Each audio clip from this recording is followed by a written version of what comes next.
Mother Barnes became so popular that the local police apparently consulted with her to help solve crimes. It seems like a good cheat code if you actually have an actual psychic. Yes. Like, we can collect evidence all afternoon, or we can just Go ask her. who did it. Yeah. You know what this is, don't you? This is voodoo. Nonsensical research and experimentation. Witchcraft. You don't believe this, do you? The cult is full of superstition and mysticism. We're scientists. All this talk of scientific explanation. It's sinful, that's what it is. It's your imagination, I think. My imagination. It's not, I tell you. Here, I know what it is. It's here. Probably Cursed. Hello, Probably Cursed listeners. Today's episode, we delve into the topic of the Witch of Plum Hollow. But before that, we also talk about when an aspiring mermaid keeps trespassing into your pond, the mushrooms that make you see tiny people, and how birds may actually be government surveillance drones after all. I'm your Probably Cursed host, Chris. And I'm Cheryl. As we do at the start of every episode, we calibrate our Lord Carnarvon curseometer for the main topic using articles from recent news. Our Lord Carnarvon curseometer allows us to determine the cursedness of our topics and all things. It's got many uses. I apologize to our listeners for my random things that are smashing around. I am clumsy today. I'm going to correct you. That was a poltergeist. Yeah. If you hear a strange noise, it was a demon or a poltergeist. Or the dog. It's true. If it sounds like a dog growling, it's probably a demon. Mm-hmm. For the curseometer, I will enter in the first news story, titled, "They Saw Them on Their Dishes When Eating. The Mushroom Making People Hallucinate Dozens of Tiny Humans." This is from January 22nd by Rachel Newer for the BBC. Every year, doctors at a hospital in the Yunnan province of China see an influx of hundreds of people with the same unusual, strikingly odd symptom. Visions of tiny elf-like figures marching under their doors, crawling up walls, and clinging to furniture. And all patients share a common culprit. The elf on the shelf. Sorry. Exactly. Yes, okay. That elf on the shelf named Lanmoa asiatica, a type of mushroom and locally popular food known for its savory, umami-packed flavor. Ah, interesting. The problem with the mushroom is if it isn't fully cooked, hallucinations will occur. So then maybe cook your mushroom? Apparently, there is like a limit where it's like hallucination. Now it's cooked. Now you can eat it. Oh, okay. So you just gotta keep trying until you figure it out whether or not you're seeing little people. Yep. Actually goes into it like how long you gotta wait to cook. Okay, good. Colin Domnauer, a doctoral candidate studying L. asiatica, explains, "At a mushroom hot pot restaurant there, the server set a timer for 15 minutes and warned us, do not eat it until the timer goes off or you might see little people." It seems like very common knowledge in the culture there. But outside of Yunnan, the strange mushroom is largely an enigma.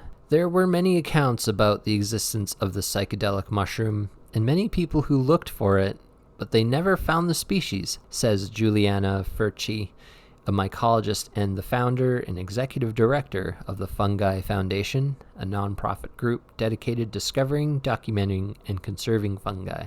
Colin Domnauer first heard of L. asiatica as an undergraduate. Quote, "It sounded so bizarre that there could be a mushroom out there causing fairy tale-like visions reporting across cultures and time. I was perplexed and driven by curiosity to find out more." Academic literature was sparse. In a 1991 paper, 2 researchers from the Chinese Academy of Sciences described cases of people in Yunnan province who had eaten a certain mushroom and experienced Lilliputian hallucinations, the psychiatric term for the perception of tiny human, animal, or fantasy figures. Ah, so it happens enough they've got a term for it. It's fine. Yep. See those little lilliput people? Mm-hmm. The patients saw these figures moving about everywhere. Usually there were more than 10 tiny beings on the scene. They saw them on their clothes, and when they were dressing, saw them on their dishes when eating. The researchers added, the visions were even more vivid when their eyes were closed. They will not be ignored. the tiny people. So what you're saying is it alters your eyeballs. Mm-hmm. You see them even when your eyes are closed. They live in your eyes. Mm-hmm. It was not until 2015 that researchers finally formally described and named L. asiatica, still without much detail about its psychoactive properties.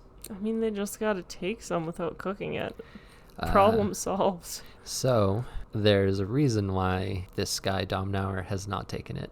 Oh, I'll get into it a little bit here. okay. Domnauer's first goal has been to pin down the species' true identity. In 2023, he traveled to Yunnan during the peak summertime mushroom season. In fungi markets, he asked sellers which of their mushrooms makes you see little people. He purchased the ones that the giggling vendors pointed to, and then brought the specimens back to the laboratory to sequence their genomes. This confirmed L. asiatica's identity, he says.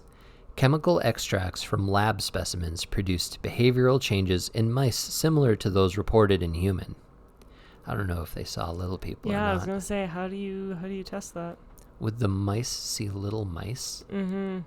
After being dosed, the mice experienced a period of hyperactivity followed by a long stupor. Domnauer also visited the Philippines, where he had heard rumors of a mushroom causing similar symptoms. The specimens collected there looked different from the Chinese ones, but genetic testing revealed they were indeed the same species. He's still trying to identify the chemical responsible for the hallucinations, but current tests suggest it is not related to known psychedelic compounds. So this is where we get into why Okay, he is not taking it. fair. For one, the trips it produces are unusually long, lasting 1 to 3 days after an onset of 12 to 24 hours. I mean, you just book a week off and don't do anything. Speaking from my own experience, when you do like the regular kind of mushrooms, when you say you're going to do mushrooms, the onset is like usually within an hour and you're fine again after 5 or 6 hours. But this is like 4 days almost of being on mushrooms. Yeah, You need a break. You need breaks. that's fair. Because of the long duration of these trips and the chance of side effects such as delirium and dizziness, Domnauer has yet to try the raw mushrooms himself. These mega trips might explain why people do not seem to purposefully seek out L. asiatica for its psychoactive effects. It was always eaten just for food, Domnauer says, with hallucinations being an unexpected side effect. There's another curious factor. Other known psychedelic compounds usually produce trips that vary not only from person to person, but also from one experience to the next within the same individual. With L. asiatica, though, the perception of little people is very reliably and repeatedly reported, Domnauer says. What if the little people are always there, but the mushrooms just help you see it? Yes, good question. The scientific research into this mushroom could end up touching on the biggest questions of consciousness and the relationship between mind and reality. It could also give clues about what causes Lilliputian hallucinations in people who have not consumed L. asiatica. The condition is rare, and as of 2021, only 226 non-mushroom-related cases had been reported since they were first described in 1909. Interesting. Yeah. Like, I've heard of Lilliputian hallucinations before, but it's typically like, it's also called like Alice in Wonderland syndrome. Yeah. The little people you see are actually the people around you. You're just perceiving them as incredibly small.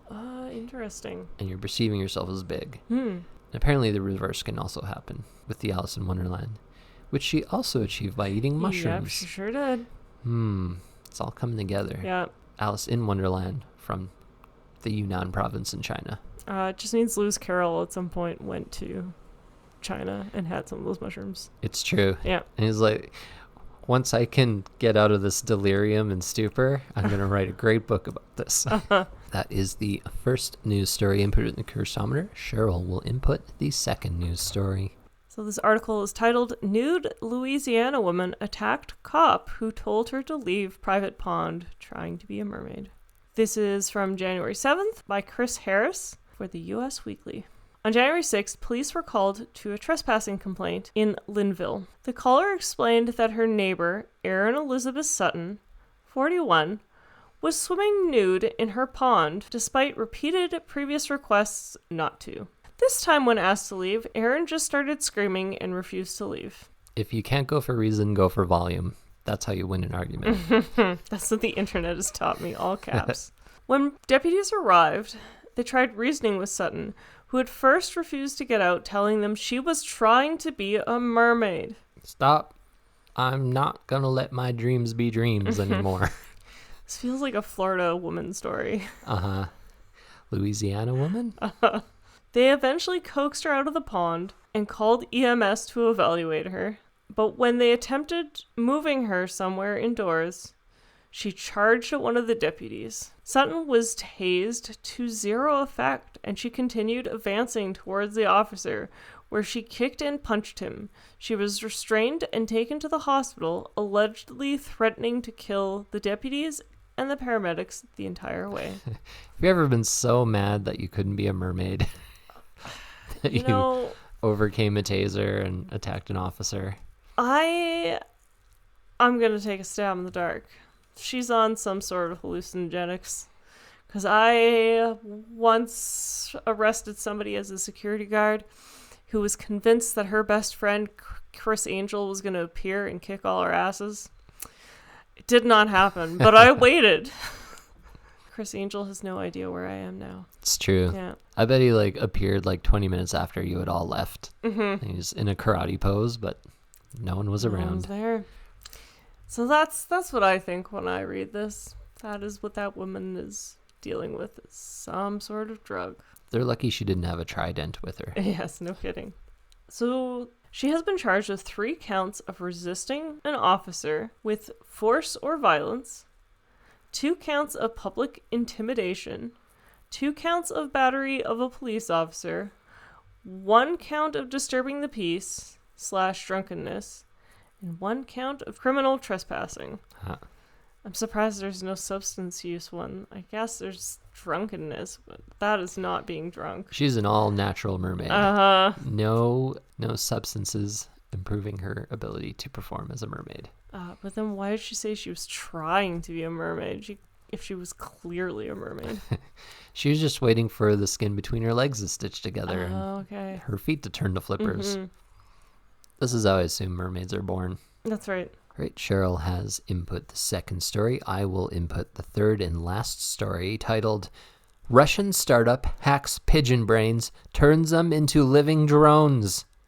This is from February 10th by Gae-Yoon Lee for Gizmodo. And Cheryl found this news story, and I think it's fantastic. Birds aren't real. Birds aren't real. We should do an episode on birds aren't real. I really want to, but it doesn't help that we have birds upstairs, so Yep. nobody's going to believe us. They may take offense. Russian startup Neri has announced the completion of test flights of pigeons fitted with neural implants. The company says pigeons may outperform mechanical drones in navigating complex terrains, accessing small spaces, and withstanding harsh weather. And they can fly up to 300 miles a day without needing to change batteries. But they need to eat. Yeah, they might get sidetracked by a French fry lying in the middle of a parking lot. Not if they're being controlled with their brains. I guess so. They just keep getting zapped, but they're also fighting to get to the French fry. French fry. Yeah. Poor pigeons. To turn the pigeons into living drones, they inserted tiny electrodes into the birds' skulls and then connected the electrodes to a stimulator mounted on the pigeons' heads. The neural implants delivered, quote-unquote, mild stimulation to the pigeon's brain, prompting it to prefer certain flight paths while the bird otherwise behaves naturally. So it sounds like they're just shocking it until the bird does what they want. Yeah, that is correct.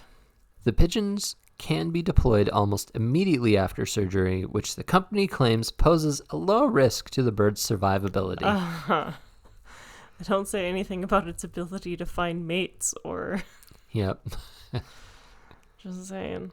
During test flights, the pigeons carried a small controller, solar panels, and a camera for users, which allowed the company to assess the effectiveness in collecting data.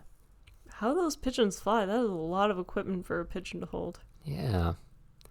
Maybe the solar panel is like, you remember on our old calculators, that little panel on there that makes the numbers light up? Maybe it was one of those. I hope so. Neary states that when not engaged in test flights, the birds continued their normal routines and received care from company operators. The company also claims to consult in-house bioethicists for their experiments. Paid Russian bioethicists. Listen, I paid you to tell me that everything I'm doing is okay. I didn't tell you. I'm not paying you to tell me to stop with this mad science. That's correct.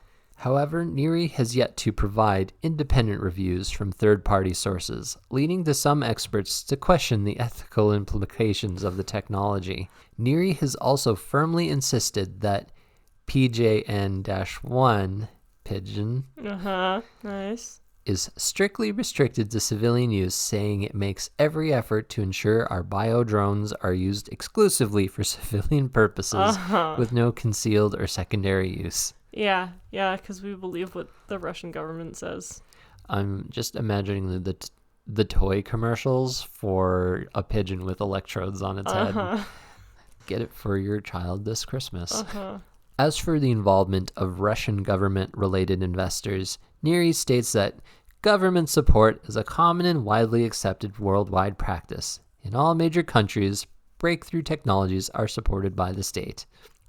Yeah, especially in countries with Putin in charge. The company states the technology is ready for practical use. Practical use? Well, yeah, what practical use? In utilities, logistics, agriculture, and emergency response. Sure. Oh, good, a pigeon has showed up during this emergency. Oh, man, Russia is a wild place. It's true. They want to clone mammoths and turn pigeons into drones. They keep raccoons as pets? I don't know. All right, that is 3 stories in the cursometer here. We'll get it to spit out the results to tell us how cursed each story is. Please stand by. And the results for the first news story about the tiny people that appear when you eat mushrooms. The cursometer says probably benign. Yeah, there's nothing wrong with it. Just make sure to cook your food before you eat it. Problem solved. Yeah, cancel all your plans for 4 days if things don't go to plan. I mean, that seems like a legit reason to call in sick to work. I'm hallucinating little people. It is not safe for me to drive my car. It's true. I undercooked my food, and I'm gonna take a long weekend. The cursometer results for the second news story about the rampaging mermaid woman of Louisiana. Cursometer says the curse is people. Yeah, I don't know what's wrong with her, but she is definitely dealing with something. Being a mermaid is not going to solve your problems. Not even that, but like, why would you use a fountain? Why not, I don't know, go to the ocean or something else? It wasn't a fountain, it was somebody's pond in their yard. Oh, right, pond in the front yard. Maybe they're trying to be, what are they called, selkies? They're like swamp mermaids. Yeah. We'll have to try that this summer when our neighbors put out that gaudy fountain again. See if we can try swim around in there naked and claim we're a mermaid. King Triton says this is my land now. And the cursometer results for the third news story about the pigeons. The biodrone pigeons. Cursometer says the curse is people. And probably also definitely cursed. Like, why would you do this to pigeons? You know, I wanted to say the curse is Putin, but I can't guarantee he's involved in this in any way, shape, or form. So, because it's not all people, it just sounds like the crazy people in Russia who decided making a drone of a pigeon is a good idea. Now, you've worked in labs. Mm-hmm. I know you can, like, order laboratory animals. Yep.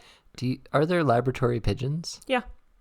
Do you think they have lab pigeons, or do you think they just went to a public place and lured them in with breadcrumbs? And these are just street pigeons they experimented on. I mean, I would guess that they're probably lab pigeons, but that's just a guess. I don't know enough about Russia to know what's going on. But if you're trying to run an experiment, you want all variables controlled. So they try to make the animal that you're getting to be as similar to the other animal as possible. Okay. So that's why you would get lab animals instead of random street pigeon, because random street pigeon, you can't control what diseases it's got or what parasites it has, or Oh, yeah. everything is kind of controlled in lab pigeon. As close as to a clone as you could probably achieve. Yeah. All right. Well, that concludes the calibration phase of our episode. Before we get to Cheryl's main topic, we are going to make a quick pit stop at the Probably Cursed Museum and Gift Shop for today's artifact. The artifact I want to talk about today is the Aztec Jaguar Warrior statue, artifact number 33 in the Probably Cursed Museum and Gift Shop. The figure itself is about 3.5 inches tall, and the base material appears to be made of stone, possibly onyx. It is a little weighty and is also adorned with other stones and clay sculpturing. The sculpture itself depicts a human figure sitting cross-legged, holding a bowl on one leg and holding a blue stone in the other hand. He's wearing a headdress styled after a jaguar with a halo of green feathers around it. Jaguar warriors were members of Aztec society's warrior elite. They were often employed at the battlefronts in war and used to capture prisoners for sacrifice to Aztec gods. We found it a little while ago in one of our local Goodwill thrift shops here in Edmonton, quite a long way from this figurine's original home. Our recent vacation to Mexico City reminded me that this was in our collection, which is why I bring it out today. If you would like this Aztec warrior figurine in your home, you can get it from probablycursed.etsy.com. We can't promise it'll bring you anyone to sacrifice to strange ancient gods, but he will look good on your shelf, whatever he chooses to do. Also be sure to check out our other artifacts, as well as our upcycled art. Cheryl has been uploading some tarot spreads. I think they should be up there by now. Yep. And mystery boxes. We have a lot of goodies for you at probablycursed.etsy.com. Should I put the haunted house update in here? Do you have one for this episode too? Kind of. So this haunted house update is a bit more of a spooky pet update. I'm not sure. Today, while I was pulling cards for the tarot spreads that are on our Etsy shop, I'm sitting in the bird room, and our new bird Havoc came down to try help me with the tarot cards. She grabbed the hanged man card and then tried to run away with it. So I grabbed her from her and went back to sorting. And Hex, our oldest bird, was like super scared. Every time she saw the cards, she would freak out and fly away, even though like I wasn't even shuffling the cards, or she just saw them and immediately was gone. Yep. Those things are cursed. Yeah. Is what she's singing in bird language. Probably.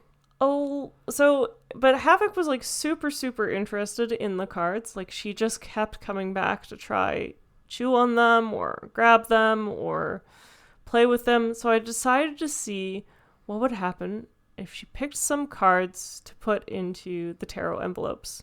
And keep in mind, I'd shuffled the deck several times at this point. So her card that she had originally picked is someplace else than it was before. And so I fanned out the cards in my hand and I went, okay, Havoc, pick one. And the first card she picked again was the Hanged Man. So if you buy one of our tarot spreads and you happen to get a spread with holographic cards and the Hanged Man in there, Havoc pulled those cards for you. You have had your fortune read by a cockatiel. How many people can say that? You know what? If this summer, if the dog is outside, we can have Havoc pick some cards for somebody else. She can start doing tarot readings on our social media. Yep. Set her up on the coffee table. Yeah, get her own deck. She'll strut around. Pick cards. Be a good time. We'll make sure that she is in a good mood so you don't get a terrible prediction. Thank you very much for that update, Cheryl. And we'll head over to your main topic for today's episode.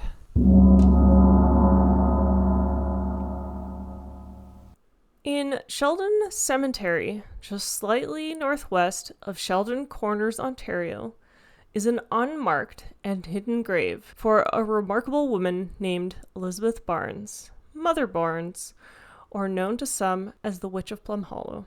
Elizabeth Barnes was born in Cork, Ireland, between 1794 and 1800, under the name Jane Elizabeth Martin. Well, she really changed her name. Yeah. She just dropped the Jane entirely. Yes. I've actually been noticing a bunch of that with my family history, where they just randomly decide they're not going to be called by their first name anymore. Yeah. Maybe that's what the second name's for. Like, back in the day, it was like, listen, we're going to give them the name that we'll like, but we'll give them a backup name in case they hate the first one. That's right. Elizabeth liked to embellish and exaggerate her personal story, and she often told people she was the seventh daughter of a seventh daughter. A little bit like John Blymeyer in our Hex Hollow murder episode. That's correct. He was the seventh son. No, wait, his grandfather was the seventh son of a seventh son. So unfortunately, in the case of Elizabeth, her family has since noted that this is likely untrue. From what they can tell doing genealogy studies, she was an only child. Oh. Yeah. I also found an article that that noted she claimed to be of Spanish origin, and another article stating she had been born in Spain to a British father and a Spanish mother. I'm just imagining a hard Irish accent and like a big cloud of red hair. It's like, yes, I was born in Spain. There's even a third article stating that she had been, or no, there's even a third article that I found that said she was born to an Irish landowner and that her mother was a Spanish gypsy. Okay. Yeah. So that's when people are like, you look Irish. And it's like, well, technically. It's funny because I had to look it up because there were so many mentions of Spain. And apparently at the time, Spain was seen as a place of superstition where magic and sorcery were common. And it was even thought that Spain had an underground school of sorcery. So I suspect the mention of Spain was to try lend credibility to her abilities. It was just a little sprinkle of extra magic. Because I've seen very weird to just be like, why Spain? Like, why, of all places, what is this desire to be like, oh yeah, I'm associated with Spain? Now it kind of makes sense. I wonder if that's the origin of, there's a stereotype of Latino people that they are superstitious. I wonder if it springs from that. Definitely possible. Yeah, I have no way of knowing, but it would be interesting if I can find more about this underground school, because that could be kind of a fun episode of our podcast. Yeah. Yeah. El Hogwarts. Escuela del Hogwarts. It turns out Elizabeth even lied on her census record, changing her religious affiliation and country of origin several times. Well, as you've seen from doing my family's ancestry, yes, that seemed to be going on in my family too. Yeah, maybe it's just an Irish thing. Based on what her descendants have found, and with the assistance of the genealogist, she was born in Ireland. There's no Spanish that they can find. I like how she was like, I'm the seventh daughter of a seventh daughter. And they're like, she's an only child. Yeah. Like, maybe if you had 5 other siblings, you could get away with it. And we're like, oh, maybe I just haven't met the other two. The other ones, yeah. Or maybe 2 of them died in childbirth. Like, we don't know. Yeah. But, yeah, to be an only child, that's quite the number to exaggerate. So when Elizabeth was around 20 years old, her father had planned to have her married off in an arranged marriage to one of his army buddies. That seems like an odd agreement to make in war. And no surprise, Elizabeth was in love with another man and did not want to marry her dad's friend. So on the eve before the marriage was supposed to take place, she ran off and secretly married a man named Robert Joseph Harrison. And Bobby Harrison. Yeah, and they boarded a ship and left to America immediately after the wedding. So she just up and left. You know, I would too. Yeah. I would want to get married to like one of my mom's war buddies. She'd ever gone to war and made friends. That's right. We don't know how long after their arrival in America Robert died, but we do know that Elizabeth became a widow at a very young age. Poor Lizzie. Yeah. The article I found said when she was 27, she was widowed, leaving her to raise a young son on her own, which 27, yeah, that's pretty young. Yep. A few years later, she married again, and this time to a shoemaker named David Barnes, and they had 9 more children. 9? 9. That is too many. 6 boys and 3 girls. Although 2 of her children died as infants, so 6 boys yeah, and 2 girls. and 3 girls. So one of those boys is the 7th son of the witch, and if he had 7 boys, Yes. then he could have a 7th son of a 7th son. That's correct. Sorry, I'm getting caught off track. It's perfectly fine. In 1843, Elizabeth and her new family moved to Ontario. Shortly after moving to the Plum Hollow area, David left his wife and moved to Smith Falls. David? Uh-huh. He left her with his 9 children? Yep. Good lord. This meant that Elizabeth Barnes was now a single mother again, but this time she was left to raise 8 children instead of just the 1. If I was her, I would leave too. And unfortunately, with it being the 1800s, work prospects for women were a bit limited. Yeah. This is when Elizabeth decided she was going to start a career as a fortune teller. She set up a room in her attic for fortune telling and started to read tea leaves. And as luck would have it, Elizabeth was a great fortune teller. It didn't take long for her to become famous. I think she would have been all over Etsy if she was born today. Yeah, 100%. Although I think it's hard to get famous on Etsy. We're trying and it's not working. Yeah, that's true. Yeah. People traveled from all across Canada and the United States to visit the Witch of Plum Hollow. And she charged 25 cents per reading, which is close to about $8 in today's money. Wow. Yeah. You know, that's reasonable. Yeah, so I looked it up because I was curious. So just for an example of what the average salary was like for a blacksmith in New York at the time, Yep. they made about $1.25 per day for a 60-hour work week. Whew, 60 hours. Yeah. Elizabeth could make $1.25 with only 5 fortune-telling sessions. Wow. Yeah. She was doing quite well for herself, which is good because she had 8 She children to feed. Yeah. That's a great operation she's got going on there. She must have had a flair for it for her to be so successful with it. Those who visited Mother Barnes said she had an oval face with kind features, but that her brown eyes had the ability to stare into a person's soul. Oh. Like John de Ruyter of That's the right. Staring Cult. Yeah. One rumor, which I cannot confirm, and that the Witch of Plum Hollow herself refuses to discuss, is that a young lawyer from Kingston, Ontario, made a trip to see her and asked about his future. Mother Barnes declared that the man would become a leader of a new country and that its capital would be called Bytown. Well, that young man was John A. Macdonald.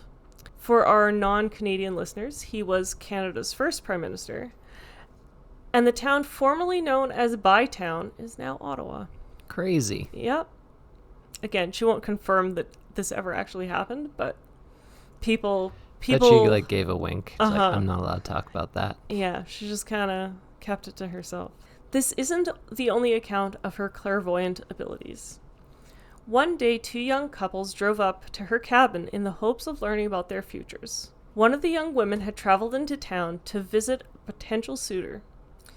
And when the woman asked Mother Barnes if she would marry the man that she had come out there to visit, the witch told her she would in fact marry the man who had driven her to town. Ah.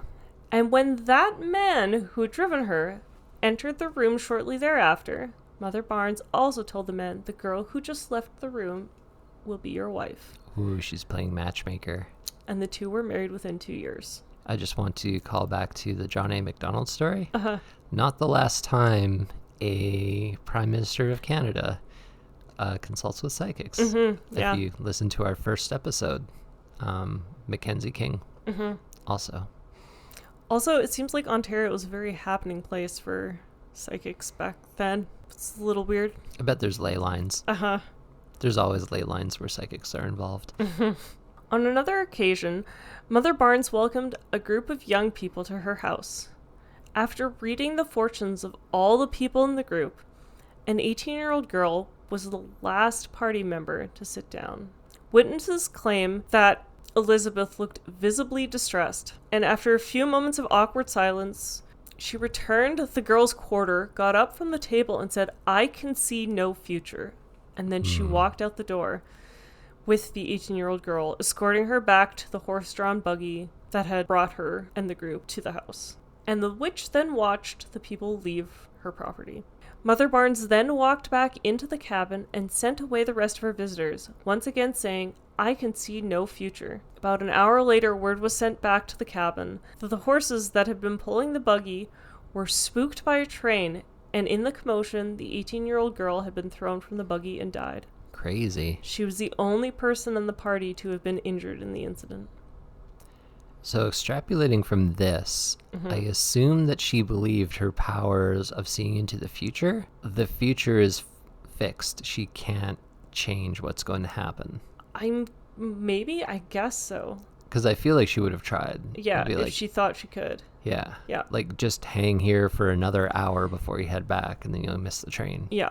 My guess is also if she was seeing the future, if she's trying to look into the person's future and then there's nothing, it's just blank. She's not seeing that the person's going to die. She just sees that there's nothing for her to see anymore. And she's like, I don't know what to tell you. I can't see anything. Maybe she thought her ability had worn off for the day or something. Oh, her psychic battery went kaput. Mother Barnes became so popular that the local police apparently consulted with her to help solve crimes. It seems like a good cheat code if you actually have an actual psychic. Yes. Like, we can collect evidence all afternoon, or we can just go ask who did it. Yeah. Her biggest claim to fame was the murder of Morgan Doxtater. Doxtater? Yeah, Doxtater. Okay, the Taterman. The Taterman. So Morgan was a 17-year-old boy who went missing on June 20th, 1860.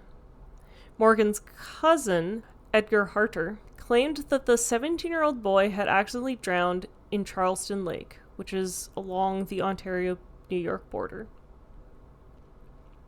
A search began for the body of the young man, and many people were not convinced that Edgar's cousin was actually telling the truth about Morgan's death. But there was no evidence, and eventually the investigation stalled. A group of young police officers, or men, depending on what article you read, decided to make the trip to Mother Barnes.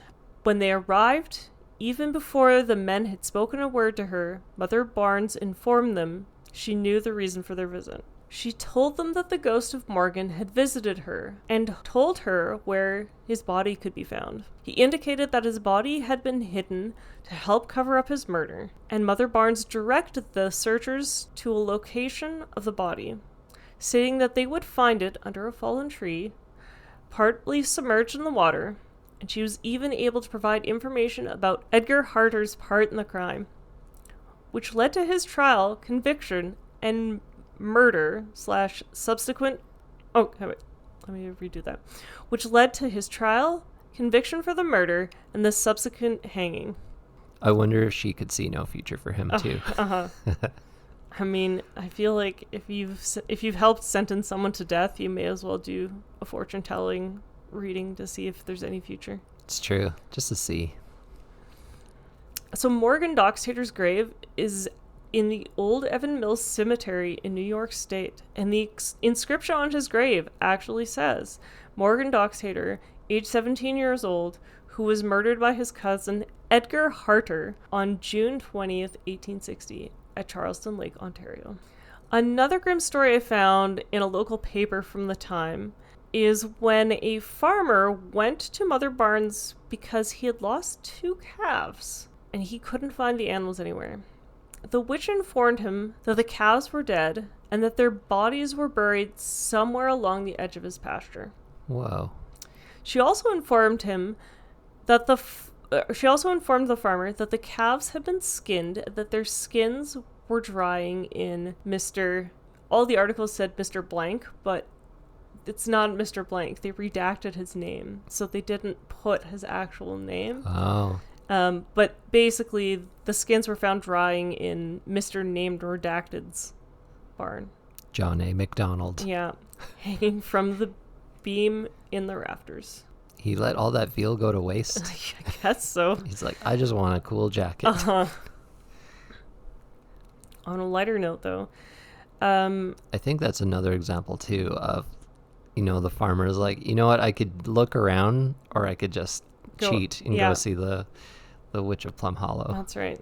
On a lighter note, Mother Barnes was also consulted on the case involving some missing cheese from the Plum Hollow Cheese Factory, which the cheese factory is also a local celebrity to some. It's still standing, the building, and... The restaurant here? No, this is in Plum Hollow. Okay, they have the actual cheese factory. The actual cheese factory. When asked about the mystery, Mother Barnes told her clients to watch for the cheese thief on a particular night. Following her instructions, her clients were on watch at the factory that night and caught a local hired man. He was stealing cheese, which he later admitted he was taking to sell at the nearby community of Smith Falls. Black market cheese. Mm-hmm. Or, no wait, that's bootleg cheese. Okay. What do they call it when it's like you're selling pirated material? I think that's bootleg. It's bootlegged. Bootlegging. Mm-hmm. Bootleg cheese. Yeah, best kind of cheese. So Elizabeth died on February 10th, 1891, leaving behind 7 children, 47 grandchildren, and 14 great-grandchildren. Oof. I think there is a 7th son of a 7th son in that. Yep. In that group. The location of her grave was kept a secret, and cement was poured over top of it just to be sure it wouldn't be a target for vandals. A grave marker was eventually erected in her honor, but it does not pinpoint the location of her grave. It's just in the cemetery, so people know that she's buried in there somewhere. Okay. Yeah. Interesting. Mm-hmm. I wonder, maybe that cheese guy had connections who would desecrate that grave. I mean, I know that sometimes if somebody is believed to have supernatural powers or whatever, people will try chip off pieces of their grave in the hopes of taking that little bit of magic home. And I think that her family was just like, let's just not bother with that. Yeah, that's fair. Shortly after her death, on March 16th, 1891, an interview with the witch was released by the Ottawa Free Press. In the interview, Elizabeth told reporters, "I'm a bit of a fraud." She confided that most of her visitors were boys and girls seeking advice on who they would marry. We would have a friendly cup of tea together, and they would tell me about their hopes and dreams. Often, I would help them make up their minds to do whatever they had intended to do in the first place. It's almost like a guidance counselor. Mm-hmm. She also noted that sometimes, just out of nowhere, I find myself speaking words of advice that seem to be the solution to the person's problem, which invites you to make up your own mind about her abilities if she's getting random messages that are helping to solve crimes and... Oh, yeah. Yeah. She's just speaking without thinking about it, and it seems to help. Yep. It does sound like being psychic. I don't know. I don't know either. I've never been psychic, but I assume that's what it's like. Mm-hmm. If you happen to be in Sheldon's Corner, Ontario, you can still find Mother Barnes' cabin along the aptly named Mother Barnes Road, just west of County Road 29. The cabin is on private property, so I would not suggest approaching the cabin without an invite. Yeah. But you can park along the road and gaze upon the witch's cabin. You know, we had gone on a trip to Ottawa a few years ago, and during that trip we went to Kingston. And just Googling it on Google Maps, we must have driven her by that area, the Plum Hollow. Yep. Because it's right in between the two places. It is. I'm going to end the story by quoting an article from the Ottawa Journal on November 5th, 1963. It reads, "There are few people in Canada who have not heard of Old Mother Barnes, the fortune teller of Plum Hollow. For 50 years, she has engaged in telling fortunes. Thousands, yes, tens of thousands, have reported to her to have their cup read. to have her tell where to find lost or stolen animals, and to hear their destiny. She was a kindly old Irish woman, for whom all had a good word. Her fame had spread abroad. There is no more interesting a character in Eastern Canada, and if her life is not written about, the people of Canada will miss an interesting page of history. And thus concludes the tale of the Witch of Plum Hollow. Ah, that was very cool. I like that story. We don't have that many good witch stories. No, and in general. And I feel like her story is one that's like very much of the times. Like, it talks a lot about like what it was like for women back then, like between the arranged marriage and then being widowed, and then all of a sudden her husband leaving her, and now she can't find a job. Like, it's a very much interesting and empowering story. Yeah, I agree.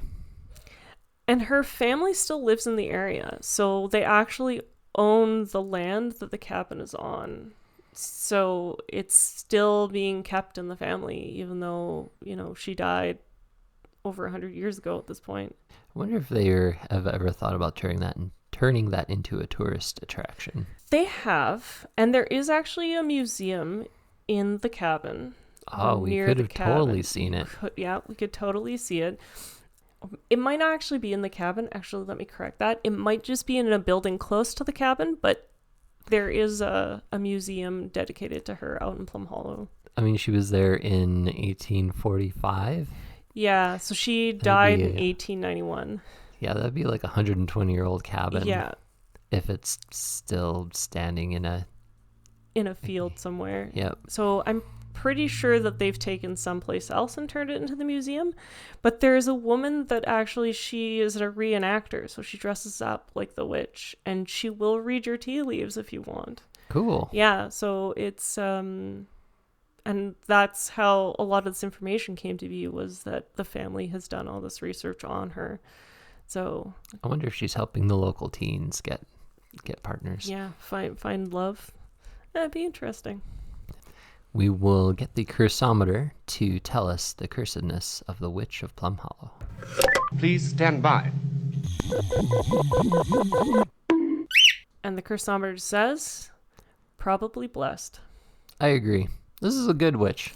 Yeah. This is way better than John Blymeyer and him trying to solve that hex, if you listen to our previous episodes. Yeah, like she never did anything that wasn't good to other people. It sounds like a lot of people did crappy stuff to her, but she was still nice and good. She wasn't casting evil spells. Yeah. She was fighting crime. Yep. She's a vigilante. Finding lost cheese and lost calves. Yeah. R.I.P. baby calves. Yeah. Thank you very much for the topic, Cheryl. Yeah, you're welcome. Thank you very much for listening. You can keep track of all of our goings on Facebook, Instagram, TikTok, YouTube, all the socials.